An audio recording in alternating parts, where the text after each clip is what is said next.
G'day mate, today you're going to be talking to yourself about the measures of macroeconomic performance. Give a quick overview. Number one will be living standards.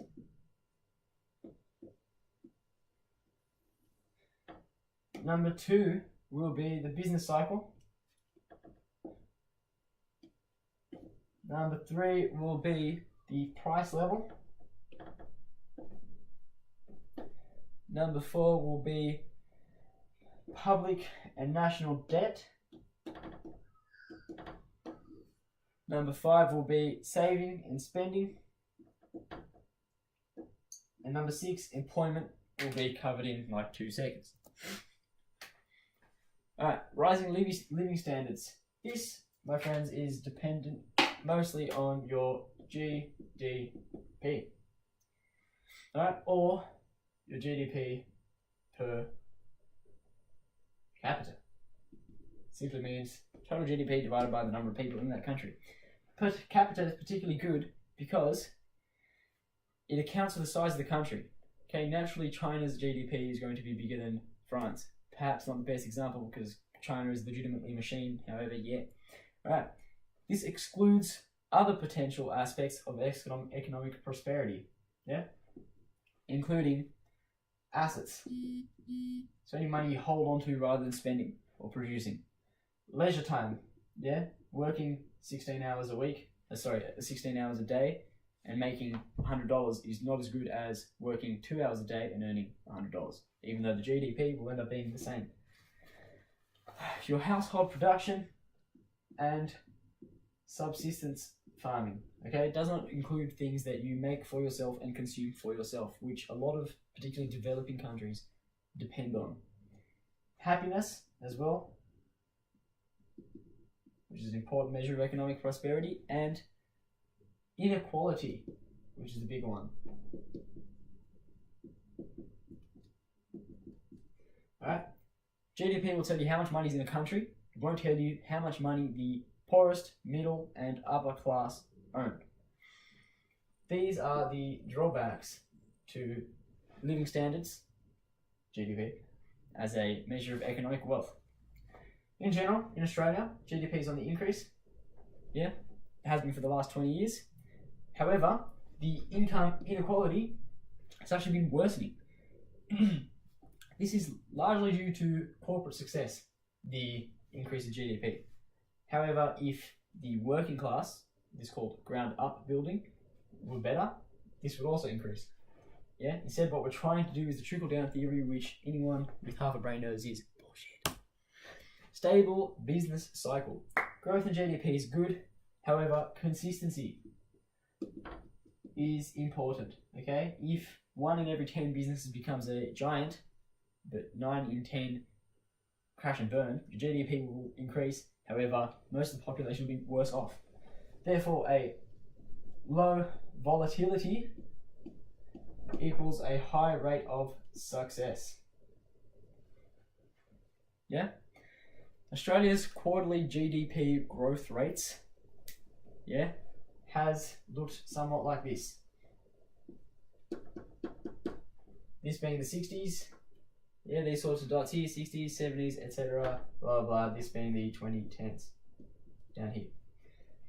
Where this is a measure of your economic growth,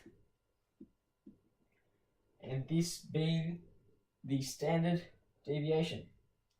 Use your statistics term, that's facing that way. Alright? So what this means is whilst economic growth, GDP growth has declined over time, the volatility, let's replace these axes.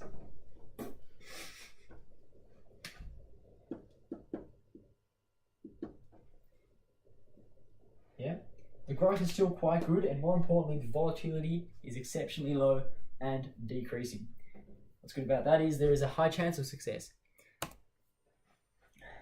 Stable price level is also important. In the previous video, you discussed inflation. Inflation eats away your savings and reduces the purchasing power of the money in your country. Therefore, you want low inflation. Now, as an economist, you have to ask yourself, the 90s onwards, for kidding, inflation rates have been less than 5%. How and is this good? Is good? Okay. How have inflation rates remained low? This relates to interest rates. Right? Keeping interest rates low encourages borrowing. Encouraging borrowing, means more people own houses, buy expensive goods, but more importantly, your mortgage, which is probably the largest expense for a lot of people, is significantly reduced. Low mortgage means you can spend that money elsewhere. Okay, so increase in interest rates means an increase in expenses, which means, a decrease in low interest rates mean a decrease in expenses, which means an increased ability to consume, which then pushes the GDP up. However, if too many people are borrowing at an unsustainable level, this causes market crashes, just like the GFC. Okay. So, interest rates are used to stabilize economic growth, to keep it from spiraling out of control and sending us into recession. Generally, because of this, you'll find that interest rates and inflation follow themselves at a slight lag. Okay? So first inflation will change, and then interest rates will move slightly after to follow. However, that's pretty I'm just gonna cut the shit out of it, to be honest. Alright, low public and national debt. Public debt is to the private sector. Banks, pretty much. Yeah. The World Bank, for example, gives unrepayable loans to developing nations, throwing them into a never-ending cycle of unrepayable debt. Yeah? This is a result of deficit. This is bad. Foreign debt is the same. Yeah, mixing up that lowercase and uppercase. Simply to other countries, i.e. Germany. Debt and surplus, however, are not, as the Liberal Party would have you think, the most important measures of an economic success. The United States, for example, has been in debt for their entire existence, bar a few years in the 1800s, and look at them at all times except now. Alright, last, balance between current and future consumption.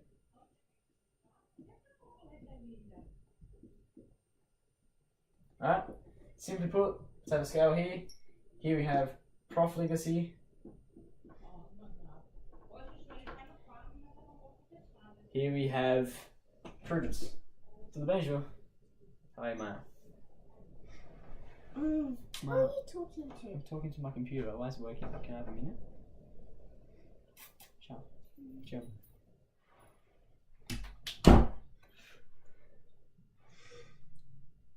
Alright.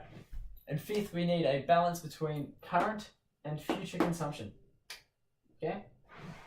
Let's have a scale here from prudence to profligacy. Yeah? Where on that scale should we lie? Okay? Because if we are way too prudent, if we hold on to too much of our money, we do not expose ourselves to opportunity to increase our capital. However, if we are way too profligate, then we expose way too much of our money. We don't have any savings to fall back on. So if everything goes to shit, we are fucked.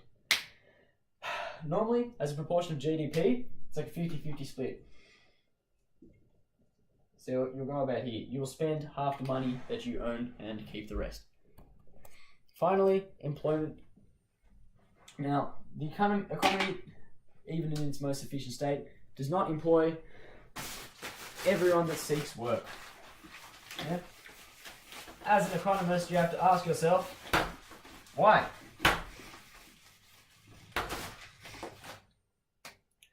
It benefits employers. Yeah?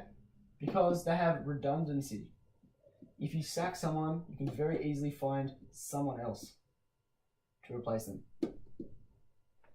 Also, lower supply than demand means lower income expenses. That is why even the most stable economy does not have perfect unemployment. Now, what are the drawbacks of this? Obviously, poor people, government dependency, not good. However, there is another very important reason that leads to unemployment. The government has money, taxpayer money. They can decide where to put that. Yeah?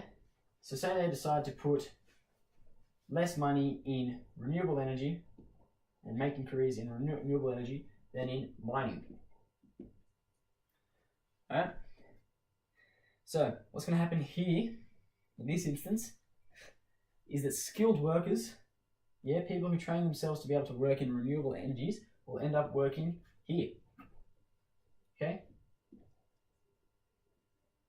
Why? Because there's not going to be enough jobs here. This creates a large, unskilled workforce. Yeah?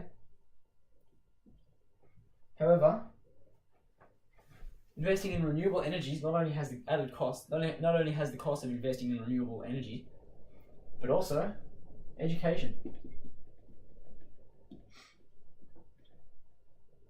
If you take away money from mining and you put it in renewables, it's going to take workers from miners into renewables. Yeah. There will be a more skilled workforce. However, the unskilled labourers from before that had their job no longer have it. They're gone. No one cares about the mining industry anymore. It's all about the renewable sector. However, again, these cost money. Investing in skilled labour requires investment in education. Whilst that pays off in the long term, it is much more beneficial to you as a selfish president to say, look at the GDP increase that I caused right now during my term, to invest in an immediately repaying field. Thus, even a growing economy does not necessarily employ its entire workforce. Yeah? Here, either the unskilled labourers are going to be unemployed, or the skilled labourers are going to be either unemployed or working in an unskilled area.